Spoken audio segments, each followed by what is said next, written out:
Gurazala ticket విషయంలో నమ్మకం ఉందన్నారు వైసీపీ బీసీ రాష్ట్ర అధ్యక్షుడు జంకా కృష్ణమూర్తి. టికెట్ ఇవ్వకపోతే కార్యకర్తల అభిప్రాయం మేరకు నిర్ణయం తీసుకుంటా అన్నారు. 2018లో వైసీపీ అధికారంలోకి వస్తుందని తెలిసే కాసు మహేష్ రెడ్డి పార్టీలో చేరారన్నారు. ఇక మరిన్ని వివరాలు మా ప్రతినిధి శివ అందిస్తారు. ఏపీలో రాజకీయాలు శరవేగంగా మారిపోతున్నాయి. ఎవరు ఎప్పుడు ఏ పార్టీలో ఉంటారో తెలియని ఆందోళన, అయోమయం మాత్రం ప్రస్తుతం అధికార ప్రతిపక్షాల్లో కొనసాగుతోంది. తాజాగా గురజాల నియోజకవర్గానికి సంబంధించి కూడా 2 సార్లు ఎమ్మెల్యేగా గెలిచి దాదాపుగా సీనియర్ నేతగా ఉన్న జంగా కృష్ణమూర్తికి సంబంధించి కూడా ప్రస్తుతం గురజాల టికెట్ ఆశిస్తున్నారు. ప్రస్తుతం ఆయన మనతో ఉన్నారు. చెప్పండి, సీనియర్ నేతగా ఉన్నారు, పార్టీ పెట్టిన మొదటి వ్యక్తుల్లో మీరున్నారు. సో ఎందుకు మీరు కూడా టికెట్ కోసం ఇంత పోరాడాల్సి వస్తుంది? టికెట్ కోసం పోరాటం చేసేది అడుగుతున్నా.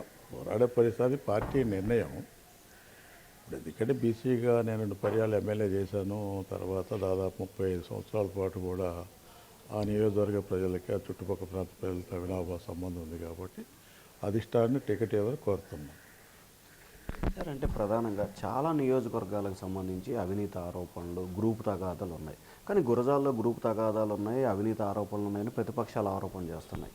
ఎందుకు గురజాల విషయంలో జాప్యం జరుగుతుందని? చాలా గురజాల విషయాలు కాదు, పార్లమెంట్ సంబంధించి ఇంకా చాలా ప్రకటించాల్సి ఉన్నాయి. గురజాలనే ఉన్నాయి కదా, కొన్ని ప్రకటించారు, కొంతమంది ఎమ్మెల్యే సంబంధించి షిఫ్ట్ చేశారు, కొంతమంది సంబంధించి అవకాశం కల్పించలేదు. విషయాలు ఇంకా ప్రకటించాలి. పార్టీకి సంబంధించి నిర్ణయం తీసుకుంటాం త్వరలోనే. చాలా వరకు మీరు మొదటి నుంచి పార్టీలో ఉన్నారు. సో మహేష్ రెడ్డి కొత్తగా వచ్చారు, గెలుపొందారు మీ సహాయ సహకారాలతో. కానీ పార్టీ జంగా కృష్ణమూర్తి గారి ఫ్యామిలీకి చాలా చేశారు. ఈసారి కూడా నాకు చేయాలి తప్పదనే ధోరణిలో ఎమ్మెల్యే మాట్లాడుతున్నారంటున్నారు. ఇది తప్పుడు ధోరణి. ఎందుకంటే ఇదే అతని యొక్క హాంభావానికి, లేకపోతే తెలివి తక్కువ విధానానికో, లేకపోతే ఏదో అధికారం ఉంది కాబట్టి ఇష్టం వచ్చి మాట్లాడానికో తార్కాణం. పార్టీ నాకు చేసిందా, నేను పార్టీ చేసిందని కాదు. పార్టీకి సంబంధించినటువంటి కష్టపడ్డా, పార్టీకి సంబంధించిన నాకు చేసింది. కానీ ఆయన మాట్లాడినట్టుగా ఏదో ఆయన ఎప్పుడు వచ్చాడు పార్టీలోకి, దాదాపు ఎలక్షన్ సమయం 2019 ఎలక్షన్లో సంవత్సరాలలో పార్టీలో రావడం జరిగింది. కాంగ్రెస్ పార్టీ ముందు కాంగ్రెస్ పార్టీలో ఉన్నారు, కాంగ్రెస్ పార్టీలో కూడా లబ్ధి పొందిన పరిస్థితి. అధికారం వస్తున్న ఒక ఆలోచనతో పార్టీకి రావడం జరిగింది. నేను ఎప్పుడు వెళ్ళాను పార్టీలోకి, ఈ రాష్ట్రంలో ఎవరు కూడా 2 పర్యాలు ఎమ్మెల్యేగా చేసినటువంటి వాళ్ళు కాస్త కూస్తో చట్టసభలో ఉన్నటువంటి ఎవరు బయటికి రాని పరిస్థితుల్లో కూడా దివంగత డాక్టర్ వైఎస్ రాజశేఖర గారు మరణించినటువంటి దాదాపు నెల తిరగకుండా నేను జగన్మోహన్ రెడ్డి గారు ముఖ్యమంత్రి కావాలా, అదేవిధంగా కూడా మహానేత వైఎస్ రాజశేఖర రెడ్డి భారతరత్న అవార్డు ఇవ్వాలని, బిరుదు ఇవ్వాలని ఆలోచనతో పాదయాత్ర చేసిన పరిస్థితులు. ఆ రోజు పార్టీ పెడతారో తెలియదు. ఒకవైపున కాంగ్రెస్ పార్టీ అధికారంలోకి ఉంది. అంటే నేను ఏది ఆశించో, పదవులు ఆశించో, లేకపోతే లబ్ధి కోసం ఆ రోజు పార్టీకి సంబంధించిగా జగన్మోహన్ రెడ్డి గారు మద్దతు చేయాలి.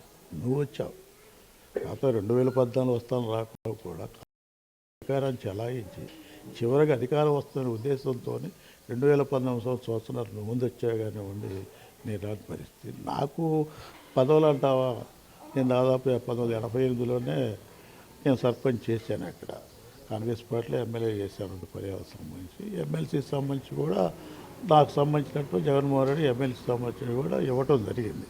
కానీ జడ్పీటీకి సంబంధించినటువంటి పదవి మా వాడికి ఇచ్చింది. అది దాదాపు రిజర్వేషన్ సంబంధించిన పదవి. దాన్ని కూడా కులాలను బయటికి తీసుకొచ్చేసి ఒక సామాజిక వర్గం ఎక్కువగా ఉంది, పెత్తనం చలాయించినటువంటి ఆ యొక్క మండలానికి సంబంధించి కూడా ఇచ్చారు. రిజర్వేషన్ నువ్వు నేను ఇచ్చేది కాదు, అది ఉన్నటువంటి పరిస్థితులు రిజర్వేషన్ ఇచ్చిన పరిస్థితి, కానీ ఆయన మాకు ఇచ్చిన పరిస్థితి కాదు. ఆయన ఎట్టి పరిస్థితులు అందుకనే కదా ఆ రోజు రాజీనామా కూడా చేయించిన కారణం ఏంటంటే నేను ఇచ్చాను, నేను అట్లా అనుకుని నేను కూడా చెప్పగలుగుతాను. దాదాపు 30 సంవత్సరాల కాలంలో కూడా 1999 నుంచి అనేక మంది జెడ్పీటీసీలు, ఎంపీటీసీలు, ఎంపీపీలు, కౌన్సిలర్స్ చేసిన ఇది నువ్వు కాదు. వాళ్ళ యొక్క ప్రతిభను బట్టి, పరిస్థితిని బట్టి, పార్టీకి అవసరాన్ని బట్టి తప్పనిసరిగా పదవులు వస్తాయి. కానీ ఆయన దయాదాక్షిణలపై మాకెవరు పదవులు ఇచ్చే పరిస్థితి కాదు. ప్రధానంగా ముఖ్యమంత్రి ఒకే ఒక నినాదం, నా ఎస్సీ, నా ఎస్టీ, నా మైనార్టీ అన్నారు. సో ప్రస్తుతం జరుగుతున్న ఈ పరిణామాల్లో కొంతమంది ఎస్సీ, ఎస్టీ మీలాంటి సీనియర్ బీసీ నేతలు కూడా కొంత ఇబ్బందికర పరిస్థితులు ఏర్పడుతున్నాయి. మీ భవిష్యత్ కార్యాచరణ ఇది పార్టీ పరంగా కూడా ఆలోచించాల్సిన విషయం. ఆలోచిస్తారని నేను అనుకుంటున్నాను. ఎందుకంటే మా పార్టీ యొక్క విధానం కూడా సామాజిక వర్గాల్లో అభివృద్ధి చెందాలా, అన్ని సామాజిక వర్గాలకు అన్ని అవకాశాలు కల్పించాలని ఒక ప్రతిపత్తిపై పార్టీ ప్రయాణం చేస్తుంది కాబట్టి చిన్న చిన్న పొరపాట్లు తప్పనిసరిగా ఆలోచించాల్సిన అవసరం ఉంది పార్టీకి సంబంధించి. మీకు సంబంధించి మీరు సీనియర్గా ఉన్నారు, పల్నాడుకి సంబంధించి పెద్దగా ఉన్నారు. సో జగన్మోహన్ రెడ్డి గారు మీకు టికెట్ ఇస్తే సరే సరే, ఇవ్వకపోతే మీ కార్యాచరణ ఏంటి? నేను ఈరోజు కాదు, ఈ మొన్న టికెట్ అడగటానికి సంబంధించి కూడా నేను ఆ రోజు కూడా చెప్పాను. మొట్టమొదటి నేను గ్రామాల్లో పర్యటిస్తున్న ఉన్నటువంటి మొట్టమొదటి నుంచి వైఎస్ఆర్ కాంగ్రెస్ పార్టీ ప్రారంభం నుండి ప్రారంభం కాకముందు కూడా జగన్మోహన్ రెడ్డి గారి వైపు ఉన్నటువంటి వాళ్ళందరూ కార్యకర్తలకు సంబంధించి నాయకులకు సంబంధించి కానీ కొంచెం అసంతృప్తిగా ఉన్నారు. అదేవిధంగా ఎవరైతే ముందు పనిచేసే వాళ్ళు ఎవరో గుర్తించే పరిస్థితి లేదు. స్థానికంగా ఉన్న శాసనసభ్యుల వల్ల కొంచెం ఇబ్బంది పడే పరిస్థితి ఉందనే ఒక ఆలోచన ప్రజల ద్వారా రావడం ద్వారా ప్రజలే తప్పనిసరిగా కూడా మీరు కూడా ప్రయత్నం చేయండి వచ్చిన పరిస్థితుల్లో అన్నప్పుడు నేను దాన్ని దృష్టిలో పెట్టుకొని కూడా నేను టికెట్ అడగడం జరిగింది.